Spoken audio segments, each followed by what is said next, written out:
नमस्कार दोस्तों, मैं अनुज आप सभी लोगों का फंडलाइन बाय अनुज ऑफिशियल यूट्यूब चैनल पर स्वागत करता हूं।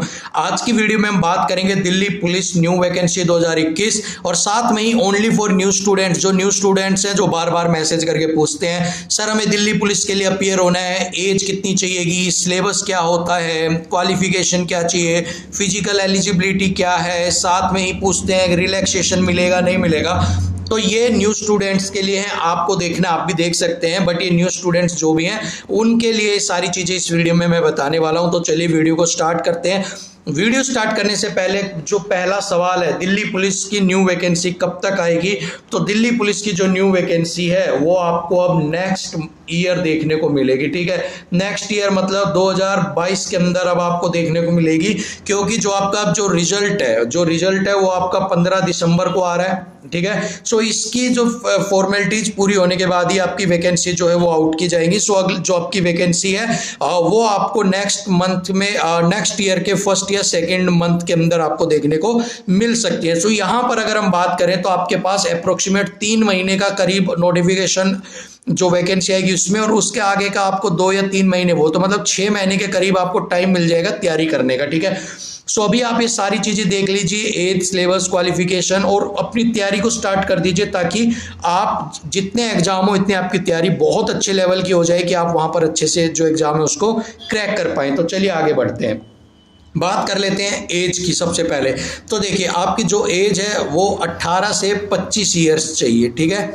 18 to 15 25 ईयर्स आपकी। ठीक है, अब इसके बाद बात करते हैं, ये जो है ये चेंज होती रहती है 1/7/2020 ये नोटिफिकेशन डेट से होती है। ठीक है, तो ये आपकी जब भी नई नोटिफिकेशन आएगी उसमें मिल जाएगी, लेकिन 18 से 25 के बीच में ही आपकी एज वहां पर मानी जाती है। ठीक है, अगर बात करते हैं SC ST की, अगर क्राइटेरिया की बात कर लेते हैं कि भाई आपकी एज क्राइटेरिया यहाँ पर क्या रहने वाला है, जो आपको रिलैक्सेशन मिलने वाला है वो क्या मिलने वाला है। तो देखिए SC ST जो है उनको 5 साल का एज रिलैक्सेशन मिलने वाला है। ठीक है, यहाँ पर मेल और फीमेल की बात नहीं हो रही है, दोनों की हो रही है। जो भी SC और ST कैटेगरी के अंदर आते हैं उनको 5 साल का रिलैक्सेशन यहाँ पर जो है वो मिलने वाला है। अगर आप OBC से हैं तो आपको 3 साल का रिलैक्सेशन यहाँ पर एज के अंदर मिलने वाला है। ठीक है, तो भाई SC ST कैटेगरी है तो 5 साल के लिए, OBC है तो आपको 3 साल का मिलेगा। ठीक है, चलिए बाकी ये अलग अलग डिपार्टमेंट ऑफ दिल्ली पुलिस के हैं, अप टू 40 हैं, ये है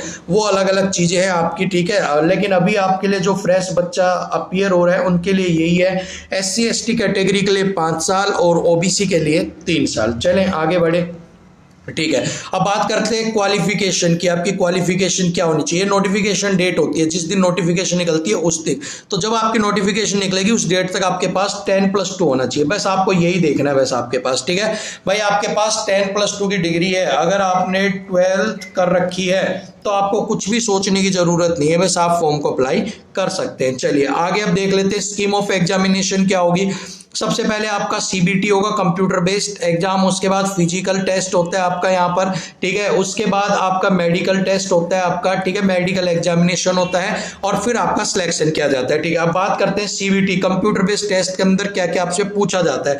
तो अगर हम बात करें कंप्यूटर बेस्ड टेस्ट के अंदर आपसे 4 पार्ट पूछे जाते हैं। जो पहला पार्ट है इसके अंदर 50 सवाल होते हैं और 50 ही नंबर का होता है, और ये होता है आपका जनरल नॉलेज और करंट अफेयर का। ठीक है, दूसरा पार्ट जो होता है वो रीजनिंग का, 25 सवाल पूछे जाते हैं, 25 नंबर का होता है। ठीक है, तीसरा होता है मैथ्स का, जिसके अंदर आपका 15 सवाल पूछे जाते हैं, 15 ही नंबर का, और पार्ट 4 होता है आपका कंप्यूटर का, 10 सवाल पूछे जाते हैं, 10 ही नंबर के, और 90 मिनट आपको यहाँ पर दी जाती है। ठीक है भाई, 90 मिनट में आपको 100 नंबर का सवाल जो वो करना होता है, और 0.5 की इस बार से 0.5 की नेगेटिव मार्किंग भी आपकी यहाँ पर थी। ठीक है ना भाई, 0.5 की नेगेटिव मार्किंग थी, और यही मार्किंग अब आपको आगे भी देखने को मिलेगी, और साथ में नॉर्मलाइजेशन भी आपका यहाँ पर किया जाता है। ठीक है ना भाई, इनके बाद जो स्कोर आएगा CBT का उसका नॉर्मलाइजेशन भी आपको यहाँ पर देखने को मिलता है। चलिए उसके बाद फिजिकल मेजरमेंट टेस्ट की बात कर लेते हैं। एंट्रेंस टेस्ट जो होता है मेल कैंडिडेट का, तो आपका अगर बात करते हैं तो अगर आप अप टू 30 ईयर, अगर आपकी एज 30 साल तक है,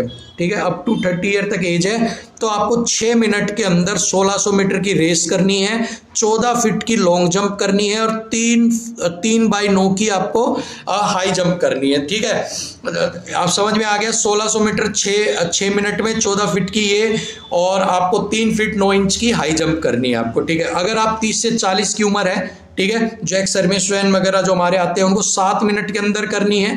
ठीक है, 1600 मीटर की 13 फीट की लॉन्ग जंप करनी है और हाई जंप 3 फुट 6 इंच की करनी है। 40 से आप ऊपर हैं तो आपको 8 मिनट में 1600 करनी है, 12 फीट की लॉन्ग जंप करनी है और 3 फुट 3 इंच की आपको हाई जंप करनी है। ठीक है, इतनी चीज समझ में आ गई। चलिए आगे बढ़ते हैं भाई। मेल कैंडिडेट के लिए फिजिकल मेजरमेंट स्टैंडर्ड क्या होगा? ठीक है, हाइट आपको चाहिए 170। ठीक है, हाइट यहाँ पर चाहिए होती है 170 सेंटीमीटर मैक्स मिनिमम, लेकिन रिलैक्सेशन यहाँ भी मिलता है आपको 5 सेंटीमीटर का रिलैक्सेशन यहाँ पर आपको देखने को मिलेगा हिली एरिया का। हिली एरिया में गोरखा और आपके ये डोंगरा मराठा कैंडिडेट जो आते हैं, या मणिपुर मध्य प्रदेश असम हिमाचल की तरफ से जो स्टूडेंट्स आते हैं उनको 5 सेंटीमीटर का यहाँ पर रिलैक्सेशन दिया जाता है। ठीक है, उसके बाद अगर हम बात कर लेते हैं 5 सेंटीमीटर एसटी स्टूडेंट्स को 5 सेंटीमीटर का। ठीक है, जो एसटी स्टूडेंट्स हैं उनको 5 सेंटीमीटर का हाइट में रिलैक्सेशन मिलेगा।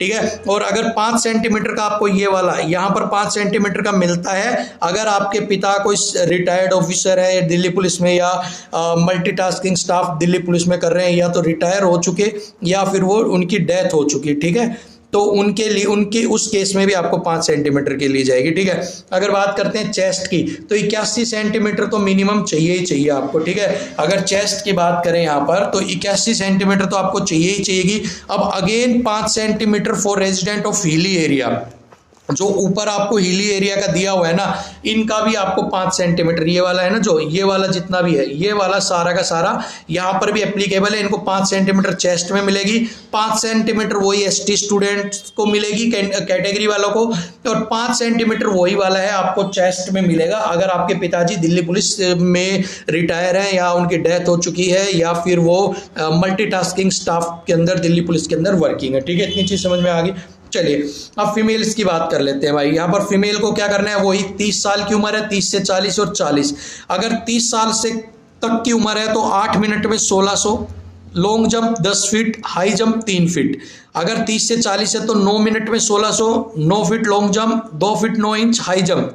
40 से ऊपर है तो 10 मिनट में 1600, 8 फीट के अंदर लॉन्ग जंप और 2-6 हाई जंप आपको। ठीक है, समझ में आ गई। चलिए अगला हाइट की बात करते हैं। हाइट चाहिएगी फीमेल्स को 157 सेंटीमीटर मिनिमम। ठीक है भाई, इतनी हाइट तो चाहिए ही चाहिए। ये किनके लिए? अनरिजर्व एंड ओबीसी वालों के लिए। ठीक है, और यहाँ पर आपको आगे बात कर लेते हैं 2 सेंटीमीटर की, वही अगर आप हिली एरिया डोंगरा मराठा और अरुणाचल मणिपुर त्रिपुरा से हैं तो आपको 2 सेंटीमीटर का रिलैक्सेशन मिलेगा।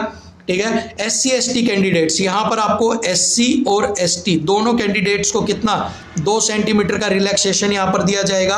ठीक है, और 5 सेंटीमीटर का दिया जाएगा, ये वाला 5 सेंटीमीटर का दिया जाएगा अगर आपके पिताजी दिल्ली पुलिस में काम करते हैं, रिटायर थे, डेथ हो गई है, या मल्टीटास्किंग स्टाफ दिल्ली पुलिस में काम करते के अंदर थे आपके। ठीक है, तो आपको कितना 5 सेंटीमीटर का दिया जाएगा। ठीक है भाई, चलिए आगे बढ़ते हैं। तो यहाँ पर बस आपके लिए इतना ही था जो एग्जाम की फीस होगी आपके लिए। ठीक है, जो एग्जाम की फीस है आपके लिए, एग्जाम फीस जितनी भी होती है आपकी, वो आपको पता है SSC यहाँ पर 100 रुपए ही रखती है आपकी, तो 100 रुपए आपकी एग्जाम फीस होगी। ठीक है, सबसे पहले आपको CBT कंप्यूटर बेस्ड क्लियर करना है, फिर आपको फिजिकल क्लियर करना है, फिजिकल के बाद फिर आपको मेडिकल पे क्लियर करना है, उसके बाद आपकी ट्रेनिंग स्टार्ट हो जाएगी। ठीक है भाई, और सारी चीज़ें मैंने आपको बता ही दिया है, सिलेबस क्या है, एज क्या है, बाकी चीज़ें क्या है, बस यही सारी चीज़ें। जो भी नए स्टूडेंट्स हैं उनको कंफ्यूज नहीं होना है, यही सब चीज़ें अपनी चेक कर लो, हाइट वगैरह आपकी मिल रही है नहीं मिल रही है, सब कुछ है। अगर सब कुछ ठीक है तो आप अपनी तैयारी में लग जाइए सिलेबस के अकॉर्डिंग ही। और अगर वीडियो पसंद आई है तो लाइक शेयर कर दीजिएगा। अगली वीडियो में फिर मिलेंगे, तब तक के लिए इजाज़त दीजिए, धन्यवाद।